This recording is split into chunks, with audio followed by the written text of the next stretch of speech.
મામલતદારના બનાવટી સહી સિક્કાથી ખેડૂતોને લૂંટનારો સકંજામાં આવી ગયો। અમીરગઢ મામલતદારના બનાવટી સહી સિક્કા બનાવી 50થી વધુ ખેડૂતોને જમીનના હુકમો આપી દેવાયા હતા। દરેક લાભાર્થી પાસે અઢી લાખ લઈ 1.25 કરોડનું કૌભાંડ આચરવાનું સામે આવતા અમીરગઢ મામલતદારે અજાણ્યા શખ્સો સામે ગુનો દાખલ કર્યો, જેને લઈને હાલ પોલીસે આરોપીને ધરપકડ કરી 3 દિવસના રિમાન્ડ પણ મેળવ્યા છે।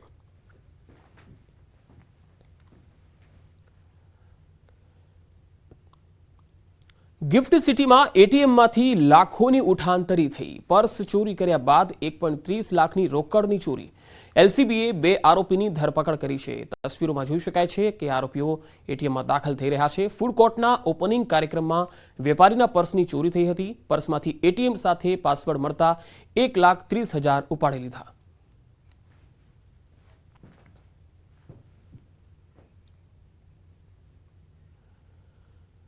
वडोदराना वोंटेड आरोपीनी धरपकड़ थई छे। सूरतथी सूरत क्राइम ब्रांचे महाराष्ट्रथी धरपकड़ करी छे। आरोपी पर 10,000નું इनाम हतुं। बोगस दस्तावेजथी बेंकमांथी लोन लीधी हती। 20 लाखनी लोन लईने आ आरोपी फरार हतो।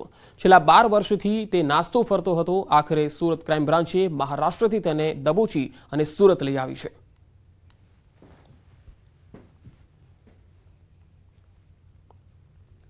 सूरत क्राइम ब्रांच ने मोटी सफलता मળી। रिक्षाમાં પેસેન્જરની નજર ચૂકવીને લૂંટ ચલાવતો આરોપી પકડાયો છે।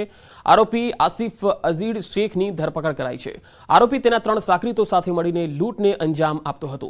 પેસેન્જરોને વાતોમાં ફસાવી નજર ચૂકવી લૂંટને અંજામ આપતો। પોલીસે આરોપી પાસેથી 4,64,340નો મુદ્દામાલ કબજે કર્યો છે। આરોપીએ અગાઉ અનેક ગુનાને અંજામ આપ્યો હોવાનું પણ કબૂલ્યું છે।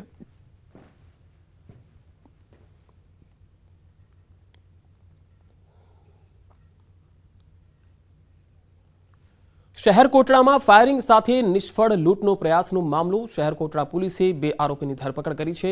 अन्य 3 आरोपी फरार छे। मूळ एमपी चंबलनी गैंग होवानुं सामे आव्युं छे। एमपी थी खास लूंट करवा माटे आ तमाम आरोपीओ अमदावाद आवेला हता, जेमांथी 2 तो पकड़ाया छे, 3 हजू फरार छे।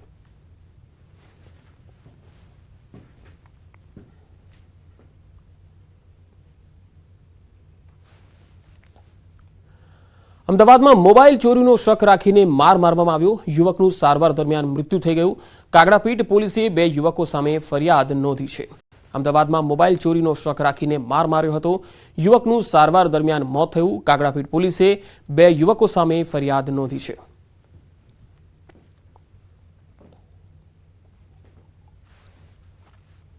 વડોદરાના જેતલપુર કાશી વિશ્વનાથ મહાદેવ મંદિરમાં ચોરી કરનાર રીઢો તસ્કર પોલીસના હાથે ઝડપાઈ ગયો છે। ક્રાઇમ બ્રાન્ચે આરોપીની ધરપકડ કરી લીધી છે। પોલીસે સીસીટીવી ફૂટેજ અને હ્યુમન સોર્સિસના આધારે રીઢા આરોપી શાહને આઝમને ઝડપી લીધો છે। આરોપીએ કાશી વિશ્વનાથ મંદિરમાં દાનપેટી જે છે એમાંથી તોડી 44,000ની ચોરી કરી હતી। આરોપીએ ચોરીના રૂપિયાથી નવો મોબાઈલ પણ ખરીદી લીધો। પોલીસે મોબાઈલ અને ચોરીના રોકડ 1810 आरोपी पासेथी जप्त कर्या छे। पोलीसना मते आरोपी अगाऊ पण अनेक घरफोड़ चोरीना गुनामां संडोवायेल छे।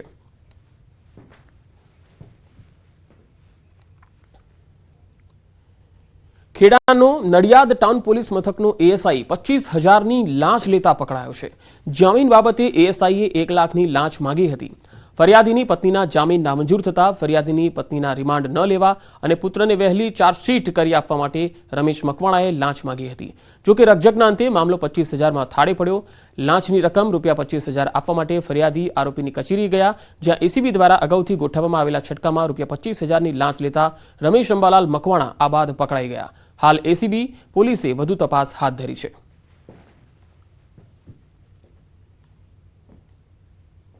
राज्य सेवक पंचों ने बोलावी ट्रेपનું आयोजन करता ट्रेप दरमियान आक्षेपित रमेशभाई अंबालाल मकवाणा के जेओ IUCAW યુનિટ ખાતે એક રાઇટર તરીકે અનારામ એએસઆઈનો હોદ્દો ધરાવે છે। તેઓ તેમની ઓફિસમાં ફરિયાદીશ્રી જોડે હેતુલક્ષી વાતચીત કરી લાંચના નાના ₹25,000 લઈ અને પકડાઈ ગયેલ। વિધાનસભામાં બજેટ પર સામાન્ય ચર્ચામાં પાટણના ધારાસભ્ય કિરીટ પટેલ કરવેરા અને તેની આવકને લઈને સવાલ ઉઠાવ્યા। તેમનું કહેવું છે કે જો સરકારે નવા કરવેરા નાખ્યા નથી તો કરવેરામાં આવક વધી કેવી રીતે? અંદાજપત્રમાં આવક 1.34,000 કરોડથી વધીને 1.49,000 કરોડ થવાની વાત કરી છે, તો સરકાર જણાવે કે નવા કરવેરા નાખ્યા નથી તો આવક કેવી રીતે વધી? જે આંકડા બતાવ્યા છે એની અંદર આગામી સમયની અંદર કરવેરાની આવક 1.49 લાખ થવાની છે, એટલે કે 15,000 કરોડ રૂપિયા વધુ આ આવક કયા કરવેરામાંથી આવવાની છે એ સરકાર બે મોઢાની વાતો કરે છે કે અમે કરવેરા નાખ્યા નથી, તો કરવેરાની આવક આ વધી કઈ રીતે?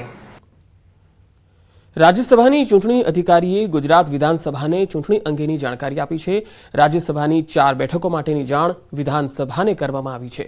ઉમેદવારી નોંધાવાથી લઈ મતદાન સુધીની જાણકારી આ પત્રમાં અપાઈ છે. રાજ્યસભાની 4 બેઠકો અંગે આ જાણકારી આપવામાં આવી.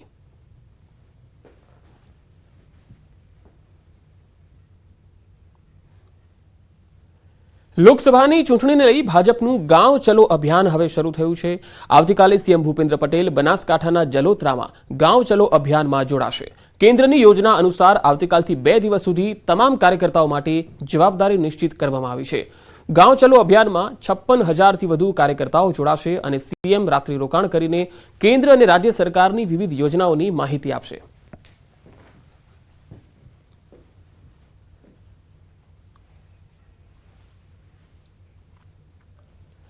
દાહોદમાં અકસ્માત રોકવા તંત્રની નવી પોલિસી. બાઇકની પાછળ બેઠેલા વ્યક્તિએ પણ હેલ્મેટ ફરજિયાત પહેરવું પડશે. હેલ્મેટ ન પહેરનાર સામે કાર્યવાહી થશે. પ્રથમ કેસમાં 3 માસ માટે લાયસન્સ રદ થશે અને બીજી વખત જો હેલ્મેટ નહીં પહેરી હોય તો કાયમી ધોરણે લાયસન્સ રદ કરાશે. જિલ્લા પોલીસ વડા અને આરટીઓએ આ નિર્ણય કર્યો છે.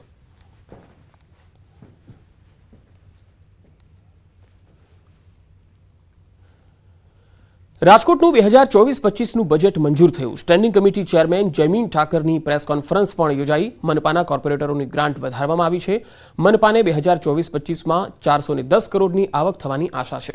માધવરાવ સિંધિયા ગ્રાઉન્ડનું નવીનીકરણ કરાશે.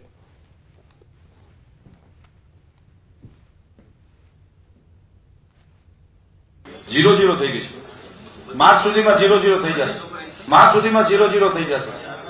ભારતીય જનતા પાર્ટીના તમામ સભ્યોશ્રીને માનનીય પ્રમુખશ્રીનું સૂચન હોય છે કે કોઈ પણ ગ્રાન્ટ બાકી ન રહે. એના માટે તમામ સભ્યોને માર્ચ સુધીમાં છેલ્લા 5 વર્ષના હું તમને આંકડા આપવા તૈયાર છું કે 0-0 અમે કરીએ. મેં એટલા માટે જ આપને કીધું છે કે આ વ્હાઇટ ટોપિંગ સેલની રચનાનું માત્ર ને માત્ર કારણ એ જ છે કે ક્યાંય ખાડા ન પડે. 15 વર્ષ સુધી બોર્ડની સ્ટ્રેન્થ જળવાઈ રહે છે. ગમે તેટલો વરસાદ આવે, કોઈ પણ ગમે તેટલા વરસાદની અંદર આ વ્હાઇટ ટોપિંગ સેલની અંદર ક્યારે ખાડો નથી પડતો. એના માટેની જે યોજના અમે લઈને આવ્યા છે. વિશ્વ ઉમિયા ફાઉન્ડેશન, વીએચપી અને અખિલ ભારતીય સંત સમિતિ દ્વારા રામ મંદિરના કાર સેવકોનું આવતીકાલે સન્માન યોજાશે. રામ મંદિરમાં મહત્વનું યોગદાન આપનાર કાર સેવકોને યાદ કરી અભિવાદન કરાશે.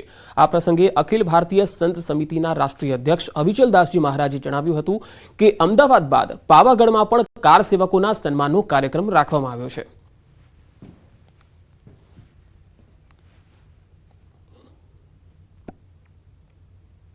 અહીંયા એવા કારસેવકો આવશે કે જે અયોધ્યામાં સેવા માટે ગયેલા અને એમની ચરણ રજ આપણે અહીંયા પ્રાપ્ત થાય.